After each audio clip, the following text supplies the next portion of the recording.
Hello everyone, math वाला श्री सद्गुरु classes में आपका स्वागत है।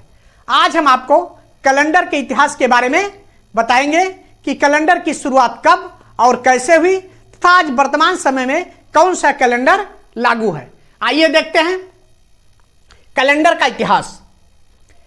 कैलेंडर का आविष्कार आज से 3500 ईसा पूर्व हिब्रू या यहूदी कैलेंडर से माना जाता है। कैलेंडर का आविष्कार क्या है? आज से 3500 ईसा पूर्व 3500 ईसा पूर्व हिब्रू या यहूदी कैलेंडर से माना जाता है। यह सूर्य और चंद्रमा की गति पर आधारित था। जो आपका हिब्रू या यहूदी कैलेंडर था यह सूर्य और चंद्रमा की गति पर आधारित था। उसके बाद मूल चीनी कैलेंडर की शुरुआत 2500 ईसा पूर्व हुई। उसके बाद जो है चीनी कैलेंडर की शुरुआत कब हुई?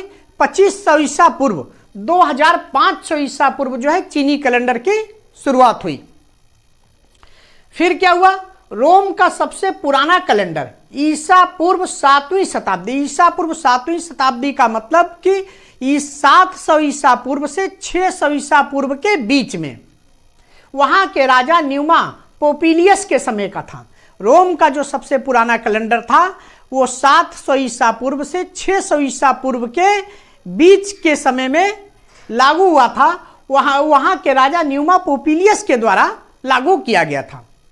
आगे देखिए आप, आज विश्व भर में जो कैलेंडर प्रयोग में लाया जाता है उसका आधार रोमन सम्राट जूलियस सीजर का ईसा पूर्व पहली शताब्दी में बनाया गया जूलियन कैलेंडर था।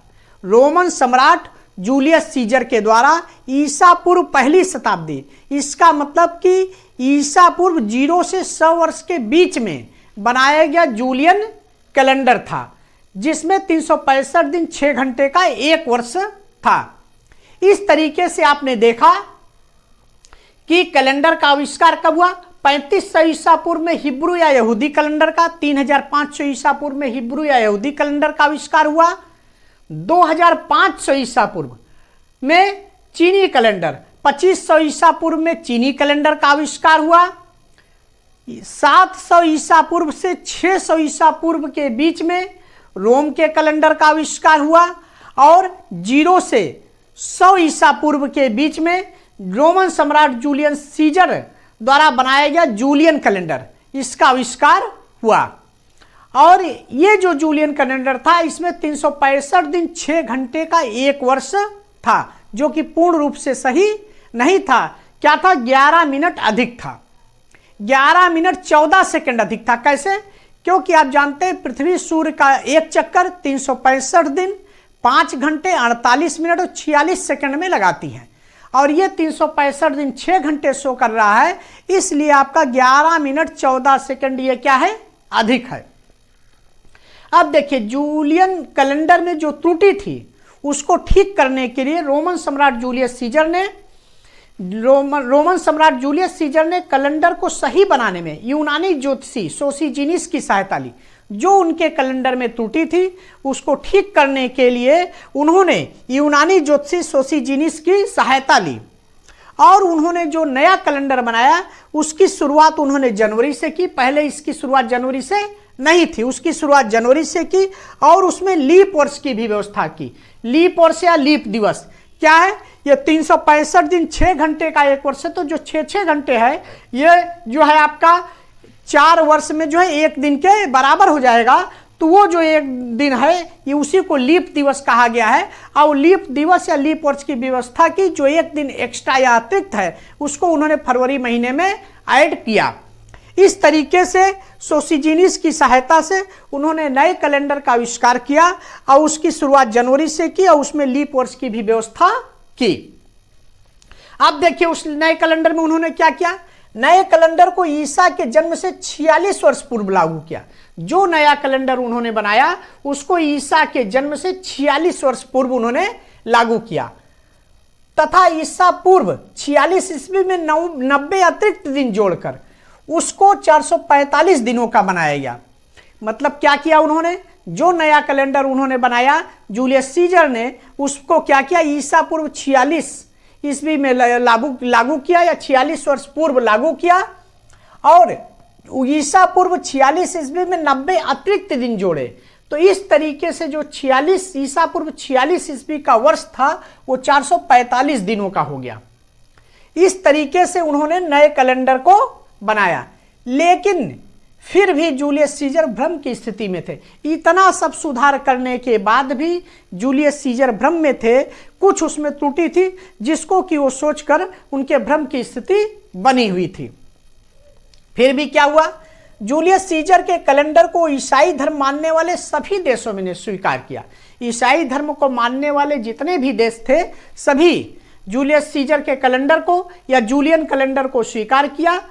उन्होंने वर्षों की गिनती ईसा के जन्म से की। बस अंतर क्या था, उन्होंने जो वर्ष की गिनती 46 वर्ष पूर्व लागू किया था उस समय से ना करके ईसा मसीह के जन्म से उन्होंने वर्षों की गिनती शुरू कर दी।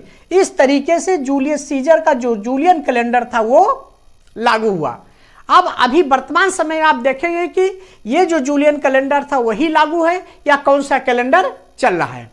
इस तरीके से आपने देखा कि कैलेंडर का आविष्कार कब हुआ, 3500 ईसा पूर्व हिब्रू या यहूदी कैलेंडर का आविष्कार हुआ, 2500 ईसा पूर्व चीनी कैलेंडर का आविष्कार हुआ और 700 ईसा पूर्व से 600 ईसा पूर्व के बीच में रोम के कैलेंडर का आविष्कार हुआ और 100 ईसा पूर्व 0 से 100 ईसा पूर्व के बीच में रोमन सम्राट जूलियस सीजर ने जूलियन कैलेंडर बनाया, जिसका कि आविष्कार हुआ, जो कि उस समय सभी ईसाई देशों में लागू था।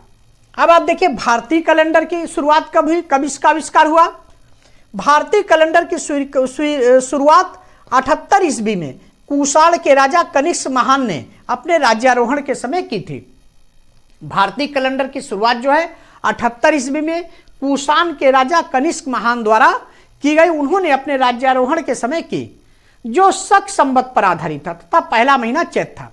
जो ये भारतीय कैलेंडर उन्होंने बनाया कुषाण के राजा कनिष्क महान ने, वो शक संवत पर आधारित था और उसका पहला महीना चैत्र था। ये आपका हिंदी महीना जो चैत्र है वही उसका पहला महीना था और उसकी शुरुआत 78 ईस्वी में हुई, वो शक संवत पर आधारित था।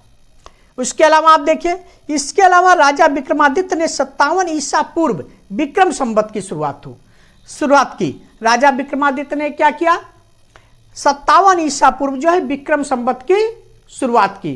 कहने का मतलब 46 ईसा पूर्व जो है जूलियन कैलेंडर, रोमन सम्राट जूलियस सीजर का जूलियन कैलेंडर लागू था, लेकिन उसके पहले ही 57 ईसा पूर्व में विक्रम संवत की शुरुआत राजा विक्रमादित्य ने की थी। इस तरीके से भारतीय कैलेंडर में जो है 78 ईस्वी में हुआ और 57 ईसा पूर्व में इसकी शुरुआत हुई। 78 ईस्वी में शक संवत की शुरुआत हुई और 57 ईसा पूर्व में जो विक्रम संवत की शुरुआत हुई। इस समय जो आपका चल रहा है वो ईस्वी सन चल रहा है। जैसे आपका 2023 ईस्वी सन चल रहा है, तो आप देखिए इसकी ये जो है 78 ईस्वी में शक संवत की शुरुआत हुई। अगर आपको इस समय का शक संवत निकालना है तो 78 आप क्या करेंगे, 2023 में से माइनस कर देंगे। 78 को आप 2023 में से माइनस कर देंगे तो आपका शक संवत निकल जाएगा, क्योंकि 78 ईस्वी में इसकी शुरुआत 78 ईस्वी में। कहने का मतलब कि जब ईस्वी सन शुरू हुआ उसके 78 वर्ष बाद जो है शक संवत की शुरुआत हुई, तो ईस्वी सन 2023 में से आप 78 माइनस कर देंगे तो आपका शक संवत निकल जाएगा। अगर आपको विक्रम संवत निकालना है तो देखिए 57 ईसा पूर्व मतलब ईस्वी सन से 57 वर्ष पूर्व हुई थी, तो 57 आप 57 आप उसमें क्या करेंगे, जोड़ देंगे तो आपका विक्रम संवत आ जाएगा। इस तरीके से आप शक संवत और विक्रम संवत भी निकाल सकते हैं ईस्वी सन से।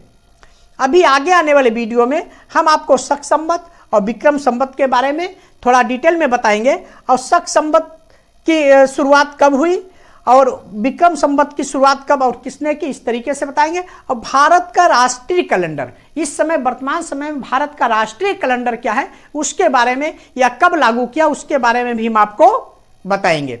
आइए देखते हैं पूरी दुनिया में लागू कैलेंडर। आज दुनिया भर में जिस कैलेंडर को मान्यता दी गई वह ग्रेगोरियन कैलेंडर है। आज वर्तमान समय में जो कैलेंडर लागू है वो क्या है, ग्रेगोरियन कैलेंडर है। वो कैसे आया, जिसे पोप ग्रेगोरी 13वें ने लागू किया, जिसे पोप ग्रेगोरी 13वें ने लागू किया है। इस कैलेंडर का आधार जूलियन कैलेंडर था। जो जूलियन कैलेंडर रोमन सम्राट जूलियस सीजर ने जो कैलेंडर अपना बनाया जूलियन कैलेंडर, वही जो है ग्रेगोरियन कैलेंडर का आधार था। लेकिन क्या किया, जिसे ग्रेगोरी द्वारा संशोधित किया गया, लेकिन क्या है, पोप ग्रेगोरी 13वें ने उसमें संशोधन करके उस कैलेंडर को लागू किया और उन्होंने उसमें बहुत ही व्यापक संशोधन किया, जिससे कि उस कैलेंडर का नाम ग्रेगोरियन कैलेंडर पड़ा। वर्तमान समय में जो कैलेंडर लागू है वो ग्रेगोरियन कैलेंडर है, जिसमें कि हम तिथि देखते हैं, दिन देखते हैं, ये सब इत्यादि जो देखते हैं वर्तमान समय में जो कैलेंडर हमारे घर में, वो ग्रेगोरियन कैलेंडर ही है। अभी आगे आने वाले वीडियो में हम देखेंगे कि ग्रेगोरियन कैलेंडर क्या है और उसमें क्या क्या सुधार किया गया है। इस तरीके से टॉपिक हमारा समाप्त होता है। मिलते हैं नेक्स्ट वीडियो में। Thanks for watching. Like, subscribe और शेयर जरूर करें।